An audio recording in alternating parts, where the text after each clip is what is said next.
The football season is now pretty much over, and that now means that all eyes are beginning to turn to the summer, and football fans across the world will have their eyes glued on the World Cup.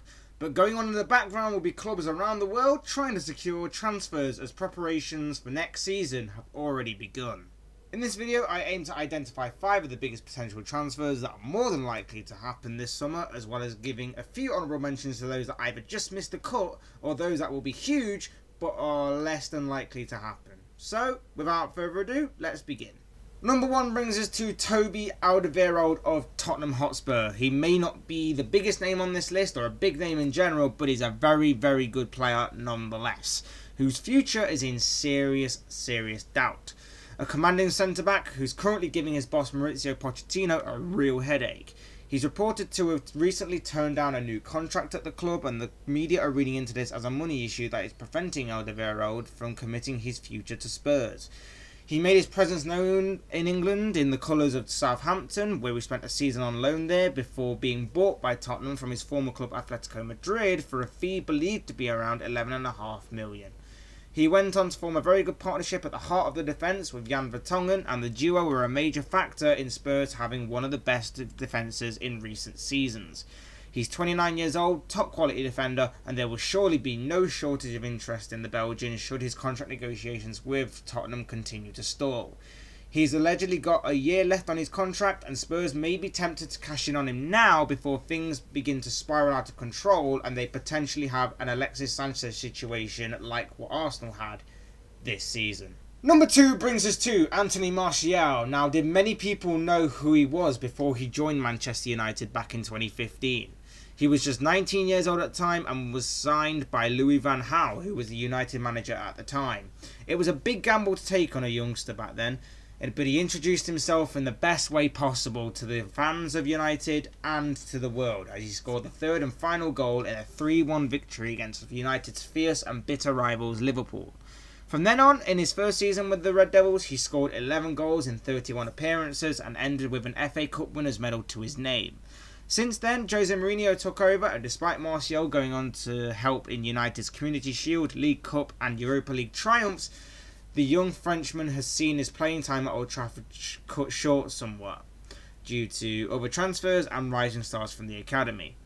Martial arrived as a striker and was converted into a winger, as the likes of Wayne Rooney, Zlatan Ibrahimovic and Romelu Lukaku had taken his striker's role, but as time had gone on at the club, his competition for place on the wing became fierce, with Henrik Mkhitaryan, Juan Mata, Marcus Rashford and more recently Alexis Sanchez have all been rotated around them wing kind of areas along with Martial. But as the season's gone on, it's been reported that his lack of time on the pitch has been frustrating for him, and it's been growing, and now's the time that many people feel he is ready to leave United in pursuit of regular first team action. If he wants to not only progress in his club career but also become a more permanent member of the French squad, a national squad that, by the way, can put forward about 3 different teams of sheer quality in any international tournament, then he will need to leave United in pursuit of regular first team football, and I have no doubt that there will be no shortage of suitors for him. He is one of football's hottest prospects. It's just a question of which team will both bring out the best in him and also give him the regular first team football he needs and deserves. I don't think he did much wrong at United given the chance to shine. I think under Mourinho there was not much else he could have done better when called upon to play. I just think with the rise of Marcus Rashford and the purchase of Alexis Sanchez, it hurt Martial and it was very unfortunate for him. But it's looking ever likely that his future will lie away from Manchester. And I will also say this. If this is anything to go on, then maybe in a few years' time I can see a similar situation happen to someone like Marcus Rashford. A young guy who may get lost in the deck, so to speak, of cards that Mourinho has in buying players. It's a bold statement on Rashford's part, definitely.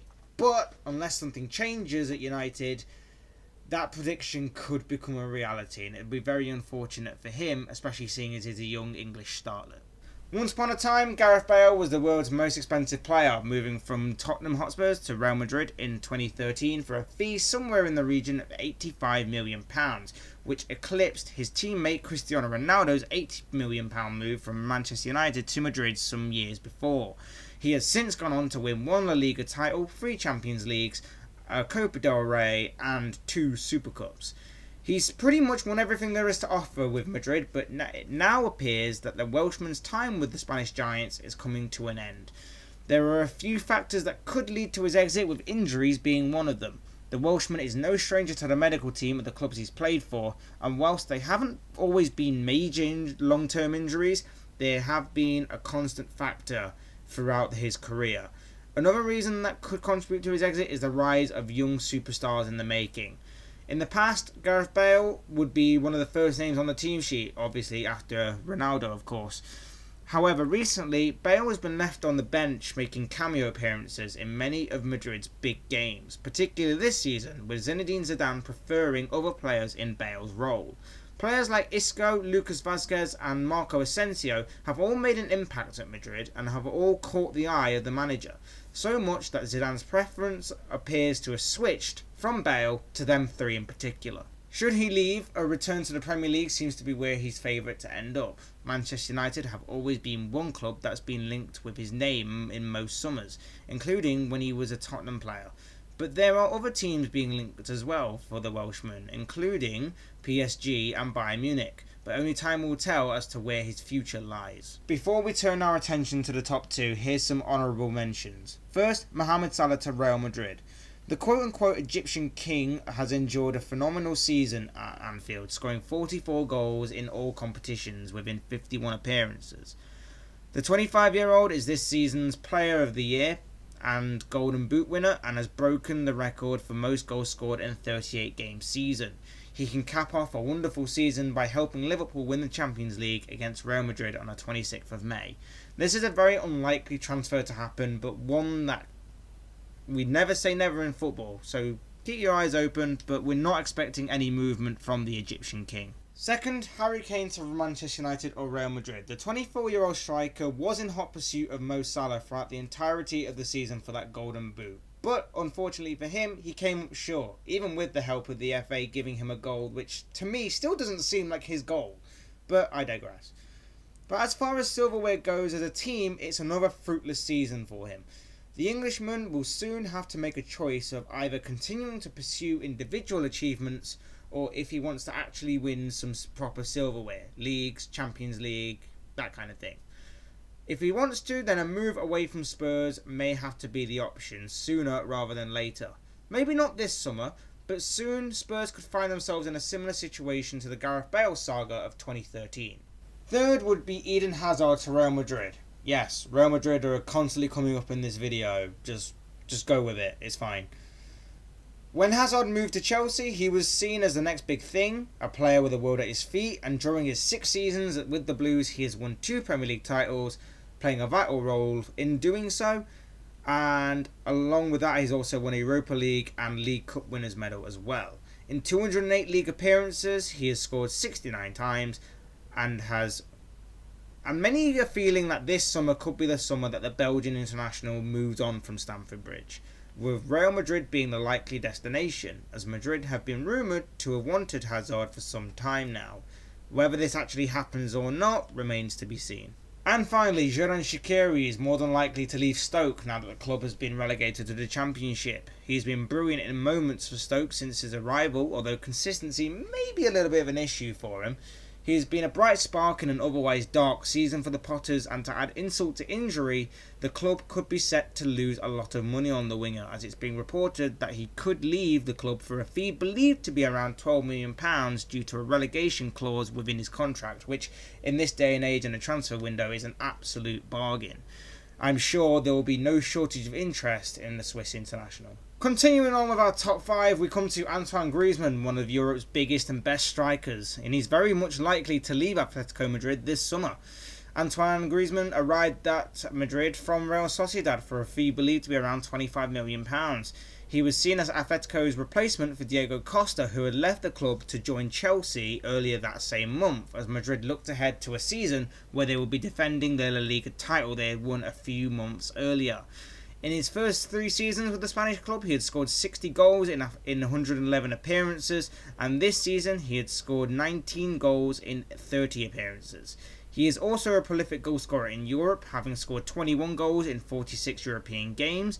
He has played in whilst in Atletico colours, and their Europa League campaign for this season isn't over yet, so he could yet further add to his tally.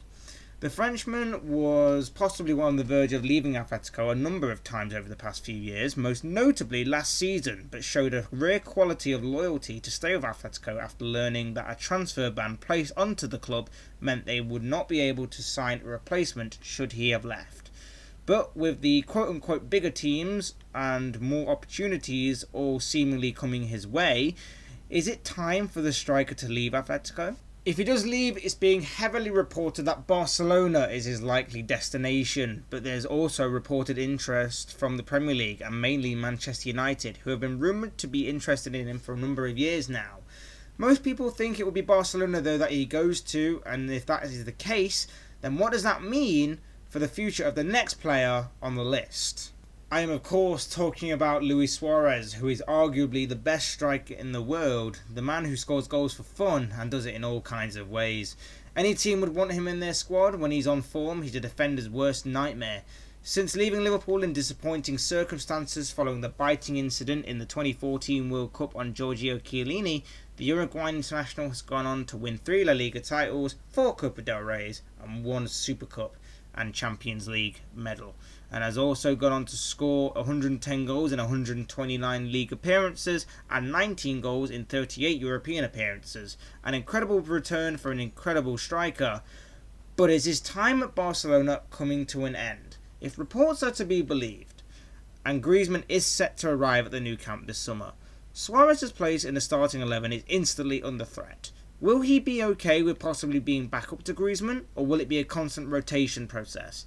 It will be similar to how Manchester City have got the whole Aguero and Jesus debate right now.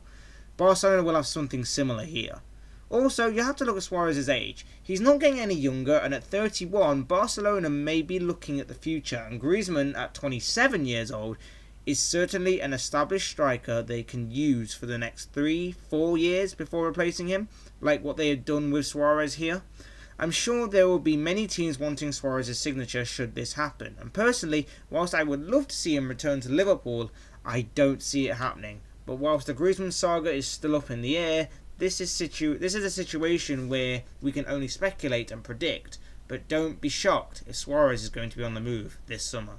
Anyway guys, that is it for this video. Those are the 5 biggest potential transfers that could happen this summer, along with a few honourable mentions. If you have any comments on any of the players that I've discussed in this video, or any players that I may have missed, then feel free to put them down in the comments down below. I'd like to hear your opinions on them.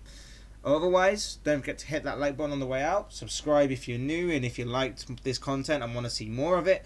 Otherwise, thank you for watching, and I will see you in the next video.